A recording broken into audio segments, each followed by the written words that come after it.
मैं आज एक शिकवा, एक फरियाद करना चाहता हूँ अपने हुक्मरानों से कि खुदा के लिए हम लोगों को जो रेगुलर मीडिया पे होते हैं, जब वाक़यात हो रहे होते हैं तो उनके बारे में ज़िम्मेदाराना रिपोर्टिंग का हक़ अता फरमाया जाए।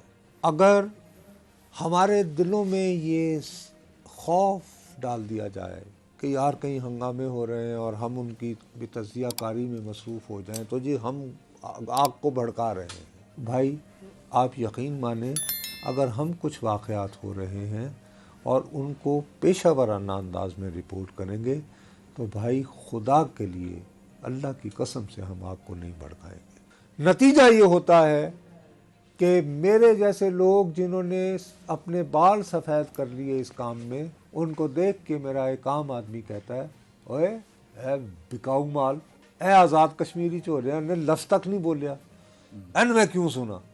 वो फिर क्या करता है, वो अपना मोबाइल उठाता है और वो ढूंढता है। आपने तो खाली ट्विटर बंद कर रखा है, बाकी सब तो खुला है। उसको इंस्टाग्राम भी मिलता है, टिकटॉक भी मिलता है, यूट्यूब भी मिलता है। अब कुछ चीज़ों पे गौर करने की ज़रूरत है। हमें चाहिए था जिस दिन से ये शुरू हुआ था, ये है यार मुजफ्फराबाद। आप माशाल्लाह लंबे तड़ंगे अच्छे ताकतवर एनर्जेटिक बॉय वहाँ चले जाते। अदनान के माने पूछ रहे थे जन्नत के रिहायशी को कहते हैं, तो जन्नत ही जी जाओ। अच्छा ठीक है जी। मैं अर्ज़ ये करना चाह रहा हूँ मेरे प्यारे भाई कि 8 महीने से मूवमेंट चल रही है और अब एकदम से लावा फट गया। मेन स्ट्रीम मीडिया में गुज़श्ता 8 महीनों में कितनी मरतबा कि इसके किरदार कौन है, इसके मौज़ूआत क्या हैं। आप ज़्यादती कर रहे हैं। हम हैं लिसी सामी, ये आपने कहा होगा। आपका जोर भी हम मीडिया वालों पे चलता है। नुसरत जावेद इतना बड़ा सहाफ़ी है, उसको इस अगर कश्मीर का इतना ही दर्द है। वतन अजीज़ की 3 मेजर पार्टीज़ हैं, या तसव्वुर होती हैं या होती थी। पीटीआई, पीपल्स पार्टी, नून लीग। मुझे ये बताइए कि ये जो सारा हंगामा, ये जॉइंट एक्शन कमेटी, इसमें इन तीनों बड़ी जमातों का कौन नुमाया शख्स इसका हिस्सा है? तीनों जमातें। मेरे ख्याल में कोई भी नहीं है। तो मोहसिन नकवी का एक पॉइंट मैं उसको तुम्हारे रद्द नहीं कर रहा, लेकिन खुदा का वास्ता ज़रा सोचने की कोशिश करो कि हमारे यहाँ जेन्युइनली समाजी मामलात पर हमारे इन्हीं दुनिया भर में तहकीक करने वाले ये कह रहे थे कि पाकिस्तान उन मुआशरों में दाखिल हो चुका है जहाँ पर के यूथ बल्ज है, यानी जहाँ की 60% आबादी 18 से 30 साल के या 35 साल के दरमियान है।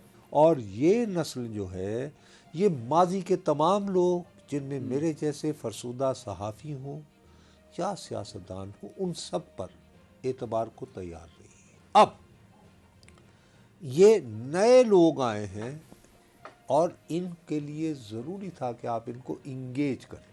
अच्छा, अमूमन ये ख्याल किया जाता है कि जी जो यूथ बल्ज है इसकी नुमाइंदगी तहरीक इंसाफ करती थी, यहाँ पे वो भी नाकाम रही। क्योंकि देखिए, आप कश्मीर में होने वाले वाक़यात को सियासी नाकामी का नाम दे रहे हैं। नहीं, सियासी नाकामी का नाम दे रहा हूँ। और दूसरा मैं ये कह रहा हूँ कि इन तमाम वाक़यात में जो हमारी नाम नहाद बड़ी बड़ी फन खान पार्टियाँ हैं, खा वो आज़ाद कश्मीर मुस्लिम जम्मू कॉन्फ्रेंस हो, खा वो पाकिस्तान मुस्लिम लीग नून हो, खा वो पाकिस्तान पीपल्स पार्टी हो, खा वो इंसाफ हो, तो उनका कोई नुमाया बंदा इसमें शामिल नहीं है। इसमें अगर किसी सियासी शनाख्त के साथ कोई रहनुमा है इस एहतजाजी तहरीक के, तो ये वो लोग हैं जो कि अपने आप को आज़ादी के जी हम ना प्रो पाकिस्तान हो ना हम तो जी आज़ाद, हम तो वी वांट टू सी आज़ाद। ये आप ठीक कह रहे हैं, यू राइट। ठीक है कि इनकी लीडरशिप वहाँ पे नहीं है। तो अगर आप इतने डिस्कनेक्ट हैं, वरना अगर आपकी क़यादत होती और आपका इन नौजवानों के साथ मुकालमा होता। का मतलब है कि पीपल्स पार्टी ने एंगेजमेंट बनाने की कोशिश की, नाकाम हुए। नून लीग का मतलब है, वज़ीर आज़म का मतलब है कि नून लीग ने आज वज़ीर आज़म साहब ने 23 अरब रुपए की सब्सिडी का ऐलान दोनों भी मुतालबात मान लिए गए नुसरत साहब, उसके बावजूद हंगामे नहीं रुक रहे। क्यों? और लोग मुजफ्फराबाद की तरफ मूव कर रहे हैं मुख्तलिफ इलाकों से मजीद प्रोटेस्ट को तकवीत देने के लिए। ठीक है ना, तो ये नाकामी है हुकूमत की। इसमें जो पहली बात है, सीधी सी बात है, बुनियादी तौर पर जहाँ से ये कार्रवाई शुरू हुई, मरकज़ी हुकूमत को इस हुकूमत को चलते करना चाहिए। आज़ाद कश्मीर गवर्नमेंट हैं? यस, अरे गवर्नर रूल वगैरह इसीलिए होते हैं। ये क्या बात हुई काश कुछ ऐसे ही सख्त ख्वाहिशात का इजहार अपने वजारत दाखिला के लिए भी किया होता। यार? मैं वो तो एक शख्स है ना, ब्रेक ले मैं उसका मैं उनका दिफा किया मैंने। आपने कहा नहीं, आप मोहसिन नकवी साहब आप सारी सीरीज वहाँ देख के ओ आइए। यार फिर वही देखो, तुम इस प्रोग्राम का लेवल बहुत छोटा कर रहे हो यार। हम एक वसी तर तनाजुर में यूथ बल्ज की बात कर रहे हैं, ये बात कर रहे हैं कि एक 8 महीने से एक मूवमेंट थी। हाँ, हम 18 से 35 साल के नौजवान की बात कर रहे हैं, फिर उनके Let's see, आर्गुमेंट अब सुनो। लेकिन अब ये इसको- कि जी बिजली हम पैदा करते हैं, हम महंगी क्यों खरीदें? सिर्फ एक पॉइंट, सिर्फ सिर्फ एक पॉइंट। मंगला कश्मीर में है ना, और यार मंगला डैम आए तो पानी में से बिजली तो नहीं निकलती ना यार। पानी से ही बिजली आती ओ है मेरे यार। बाप, होता ये है कि आप उसमें से टरबाइनें लगाते हैं। हाँ, अभी ठीक है, नीलम जेलम after the process, जो यानी कि प्रोजेक्ट चल रहा है, नीलम जेलम हाइड्रो इस पे प्रोजेक्ट। मैं और आप कितने महीने से अपने जो बिजली के बिलों में पैसे दे रहे हैं या नहीं? कितने महीनों से, सालों से सर, क्यों दे रहे हैं?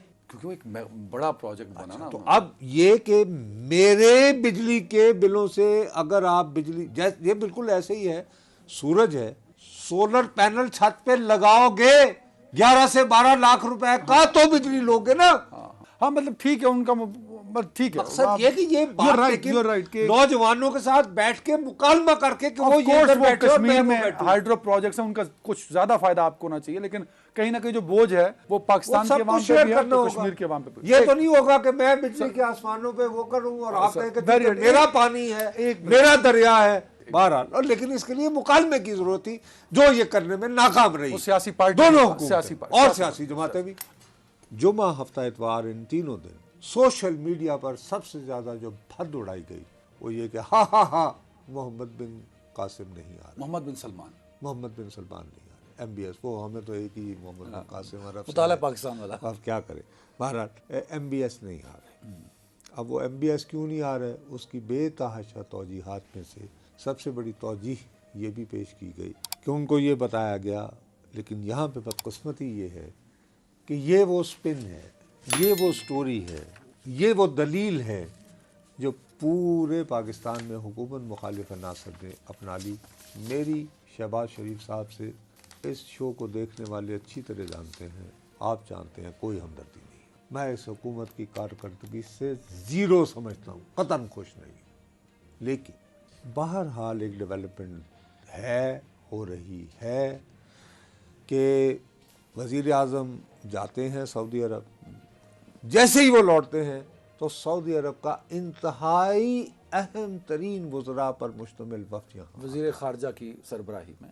अब उनके वज़ीर ख़ारजा की सरबराही में अहम तरीन वज़रा, जिनमें से कुछ वज़रा जैसे अल-ख़ाज़मी वगैरह का हमने इस ग्रुप में एक प्रोफाइल का जिक्र किया कि यार ये लोग बड़े बिजी लोग हैं, ये उस तरह के नहीं हैं, ये ऐसे खाली यदि पाकिस्तान का। और तब भी एक नहीं दो डेलीगेशन आया था, एक वज़ीर दिफा का अलग से आया था, अलग से आया। उन्हीं दिनों में। उन्हीं दिनों में तहरीक इंसाफी के एक सफ़े अव्वल के रहनुमा शेर मोहम्मद मरवत साहब, ठीक है, शेर मरवत साहब ने कहा कि ये जाते हैं और ये कहते हैं कि साहब वो जो रजीम चेंज हुई थी उसमें अमेरिका तनहा नहीं था, उसमें सऊदी अरब भी शामिल था। बात वहीं नहीं रुकी, बल्कि सऊदी अरब का उन्होंने ये कहकर अपनी तरफ से तमस्खुर रहा है। यार खुदा के लिए कुछ ये देखना चाहिए कि मेहमान आए हुए हैं, मैं यानी कि I might be having so many objections, लेकिन कुछ तौर तरीका नतीजा होता है। बारह। ठीक है। अब इंडिया जो है, ये टाइम्स ऑफ इंडिया जी, ये दुनिया में अंग्रेज़ी का वॉल स्ट्रीट जर्नल, वो एक ज़माने में 11 लाख छपा करता था रोज़ाना सुबह, ये उससे 2 गुना छपता था, भारतीय अंग्रेज़ी अखबार टाइम्स ऑफ इंडिया। ठीक है साहब, किस ईयर में? वो जिन दिनों टोटल प्रिंट की अच्छा, इजारादारी थी, 90s में स्टार्ट, लेकिन अभी भी ये वहाँ का बहुत बड़ा अंग्रेज़ी का अखबार है टाइम्स ऑफ इंडिया। अब वो ये दावा कर रहा है कि जो सऊदी यहाँ आए हुए थे उनको ये तासुर मिला कि जेल में बैठे तहरीक इंसाफ के बानी और पाकिस्तान की अफवाज के दरमियान टेंशन्स इस वक्त इंतहाओं पे हैं, और अगर इस वक्त मोहम्मद बिन सलमान यहाँ तशरीफ़ लाए तो मैसेज ये जाएगा कि जैसे वो इन 2 फरीक़ैन में से किसी एक फरीक का। अच्छा, ये टाइम्स ऑफ, ये टाइम अच्छा, ऐसे ही कुछ मामला पाकिस्तानी सोशल मीडिया पर भी चल रहे हैं। मैं उन्होंने भी वही यही तौजीहात मुझे पेश की दिख हैं। ये हुआ कि यही बात जो है, देखो बात ये है कि सऊदी प्रिंस के ना आने की कलीदी वजह जो है वो गज़ा की सूरत हाल है। ये क्या बात है? आई एम रिपीटिंग गज़ा। ये तो हर जज्बाती मुसलमान की तरह मैं है, कोई काम आपसे जड़ा वो गज़ा दे पा दे। रिपीट कर रहा हूँ क्योंकि नंबर 1 ये पाकिस्तान के दौरे की तारीख नंबर 1 तय नहीं थी, टेंटेटिवली था कि 17 मई को भी हो सकती है, 19 मई को भी हो सकती है, वरना जून या जुलाई। ये पहले से बात। बात करें कि हम तो पूरे मीडिया अच्छा, को जब निचोड़ ये मचाया हुआ था। यार किसी वजारत खारजा की स्पोक्स पर्सन ने खड़े हो गए ये कहा था कि सऊदी प्रिंस, ऑथेंटिक बात तो वो होती है ना, फील गुड जनरेट करने के लिए कि यार जल्दी आ जाएंगे तो यार अच्छी है, और दूसरा आनिया उन्होंने जानिया कोई थी डेट बहुत, कंफर्म नहीं की थी। कोई डेट कंफर्म नहीं थी। नंबर 1, एक तो आपको इस बारे में बहुत क्लियर हो जाना चाहिए। अब दौरे की अगर तारीख ही तय नहीं है तो आप कैसे ये फर्ज, हाँ एक अंदाजा था उसके मुताबिक। अब गज़ा का क्यों आता है भैया, अभी हाल ही में आपको याद होगा कि अमेरिका ने इजराइल के कुछ बम देने पे 3500 के करीब जितनी किस्म के उन्होंने पाबंदी लगाई। उसका मकसद था ये प्रेशर डालना कि जी तुम गज़ा में एक तो रफ़ा पे का रुख ना करो, दूसरा फायरबंदी की तरफ बढ़ो। अब इजराइल ने एक नई पख डाल दी है। इजराइल कहता है कि हाँ मैं गज़ा में जंगबंदी को तैयार हूँ, लेकिन मैं रोक के अपनी फौजें भी गज़ा से वापस बुला लेता हूँ। हाँ, लेकिन उसके बाद गज़ा में अमन अमान की जिम्मेदारी सऊदी अरब अपने सर ली। सर आप आलमी अखबारात पढ़ लिया करें ना मेरी नॉलेज सर, बात नहीं। और अच्छा, बहुत ज़्यादा एक्टिवली इंगेज किया जा रहा है MBS को कि जी आप इस बात को मान लें। अब सऊदी अरब के पास ना तो इतनी फ़ौज है तो वो जिम्मेदारी लेना, उनके पास इतनी पुलिस है स्पेयर करें, वो किस बिरते पे ले लें जी, बस खाली किसको देंगे? भाई अब वो जिसको भी दे, लेकिन फिलहाल तो वो इस पे आमादा ही नहीं हो रहे। वो कह रहे हैं कि भाई ये झगड़ा तो आपका और उनका है और आप हमास के साथ नेगोशिएट करें पीस, और बाकी उसको जो मैनर यानी UN करे और उसकी वही यानी गारंटी वगैरह दे। पीस टाइप मिशन जो वो चूंकि उसमें रजाबंदी नहीं हो रही तो उसकी वजह से ये दौरा लेट हुआ। ये बहुत ज़्यादा जो है कि भाई इसके बारे पे फैसला बाइडन करने को मरे चले जा रहा है। और सर इसको रोकने में अमेरिका ने भी रोल किया है कि तुसी पाकिस्तान बाद ही चले जाना, पहले नहीं जा रहे, पहले जरा ये कर लो। तो ये This सारी I am अफवाहें हैं, telling ये you, बिला वजह बेस्ड है सर। अमेरिका और सऊदी अरब का आपका गज़ा के हवाले से justified है? जस्टिफाइड नहीं, मैं आपको ठोस जो टाइम्स ऑफ इंडिया लिख रहा है, ये पाकिस्तानी सोशल मीडिया पे अफवाहें फैलाई जा रही वो बेसलेस है, क्योंकि नुसरत साहब की बात में वजन है कि डेट नहीं दी गई थी। क्योंकि मैं 15 दूसरी को तरफ आऊंगा, हालत ये है कि तहरीक इंसाफ वाले इनकी इंतहाई जिम्मेदार क़यादत के जरिए सऊदी एम्बेसी को यकीन दिलाया गया है